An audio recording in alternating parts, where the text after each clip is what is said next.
নীলা, কালকে তুমি এই জীবন বিজ্ঞান বইটা চেয়েছিলে না? আমি আমি নিয়ে এসেছি তোমার জন্য। এই নাও। ধন্যবাদ। আমি ভেবেছিলাম তুমি হয়তো ভুলে গিয়েছো। না না, ভুলিনি। আসলে বইটা একটু সাবধানে খুলো, মানে 3 নম্বর চ্যাপ্টারটা ইম্পর্ট্যান্ট তো, তাই তুমি তুমি দেখলেই বুঝতে পারবে। ঠিক আছে, দেখব 3 নং চ্যাপ্টারটা কেন এত ইম্পর্ট্যান্ট।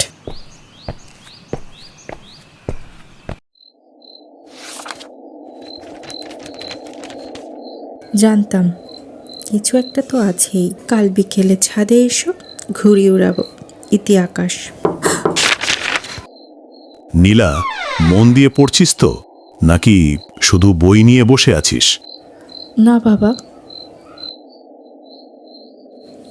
আর একটু হলে বাবা চিঠিটা দেখিয়ে নিত।